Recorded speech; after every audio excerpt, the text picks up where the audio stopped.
को जाते हुए सत्य पराक्रमी महात्मा रामचंद्र के पीछे अयोध्या के निवासी वन को चले। मंत्रियों ने बलपूर्वक राजा दशरथ को लौटा लिया, किंतु अयोध्या के निवासी नहीं लौटे। वे रामचंद्र के रथ के पीछे पीछे चले ही गए। महायशस्वी गुणवान रामचंद्र अयोध्या निवासी मनुष्यों को पूर्ण चंद्रमा के समान प्रिय थे। लोग रामचंद्र से आप लौट चलिए यह प्रार्थना करते थे, किंतु रामचंद्र पिता की प्रतिज्ञा सत्य करने के लिए वन को चले जाते थे।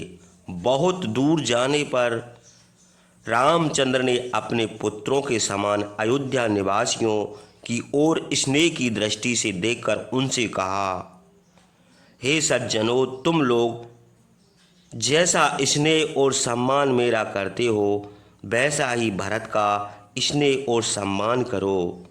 वे सत् चरित्र हैं, कैकेयी के पुत्र हैं, तुम लोगों का प्रिय और हित करेंगे। यद्यपि वे अभी बालक हैं तो भी बड़े ज्ञानवान हैं, बलवान हैं और कोमल स्वभाव है। वही तुम लोगों के योग्य राजा हैं और वही किसी प्रकार का भय उपस्थित होने पर तुम्हारी रक्षा करेंगे। वे संपूर्ण राजगुणों से युक्त और युवराज होने योग्य हैं। मेरा प्रिय करने के लिए महाराज दशरथ को प्रसन्न रखना, ऐसा काम करना जिससे वे हमारे वियोग के दुख से पीड़ित न हो। इस प्रकार रामचंद्र जितना ही अधिक धर्म का आश्रय लेते थे, उतना ही अधिक उनको राजा बनने के लिए अयोध्या निवासियों की अभिलाषा बढ़ती जाती थी। दीन भाव से आंखों में आंसू भरे हुए पूर्ववासियों को रामचंद्र और लक्ष्मण अपने गुणों के द्वारा बांधकर खींच रहे थे।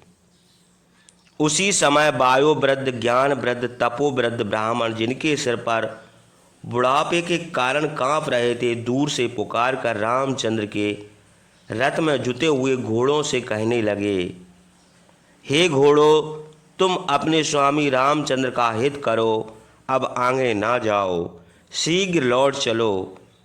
हे अश्वगण, कान तो सभी प्राणियों के होते हैं, किंतु तुम्हारे कान अन्य प्राणियों की अपेक्षा बड़े हैं। अतएव तुम हमारी प्रार्थना सुनो और झट लौट पड़ो।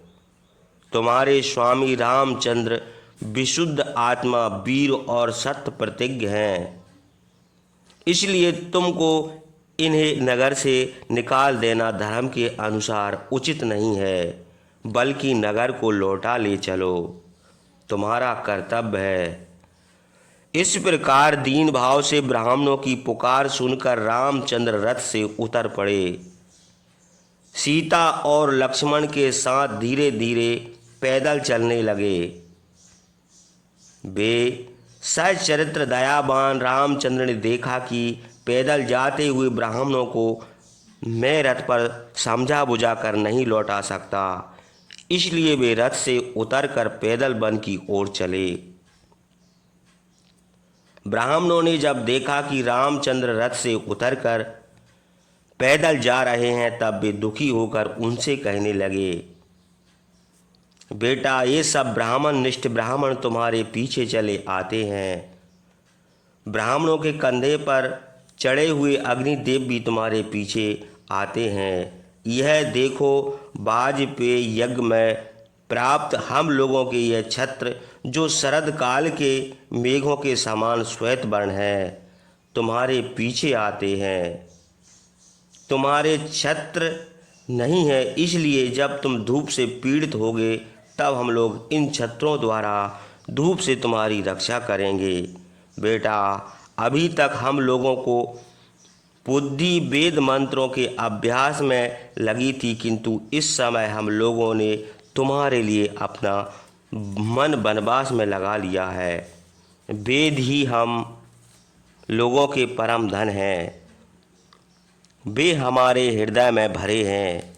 हमारी स्त्रियां अपने आचरणों से अपनी रक्षा करती हुई घर में रहेंगी। हम लोगों ने तुम्हारे साथ चलने का निश्चय कर लिया है। इस विषय में अब हम लोगों को कुछ विचार नहीं करना, किंतु तुमसे कुछ कहना है, वह सुनो। यदि तुम धर्म की परवाह नहीं करोगे, अर्थात ब्राह्मणों की आज्ञा नहीं मानोगे, तो दूसरे लोग धर्म को क्यों मानने लगेंगे?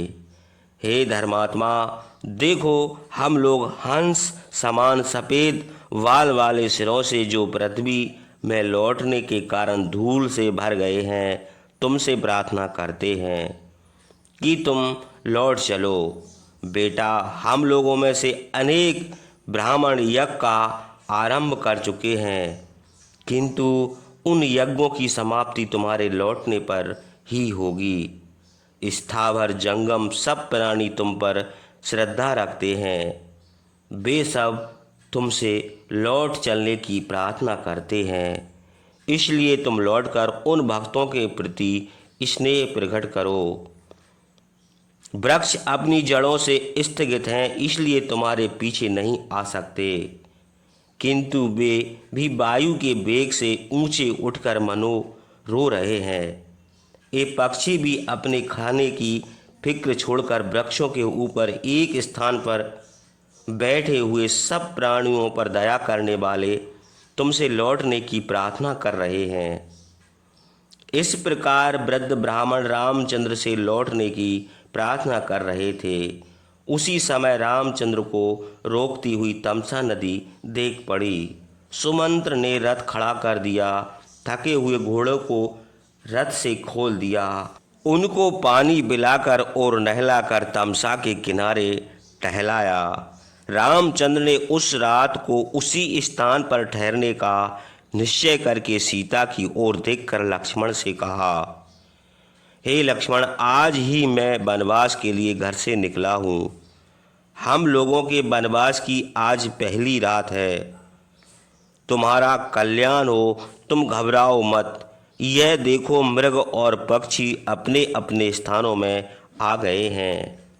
वन शून्य हो गया है। जान पड़ता है कि मानो हम लोगों के लिए रो रहा है।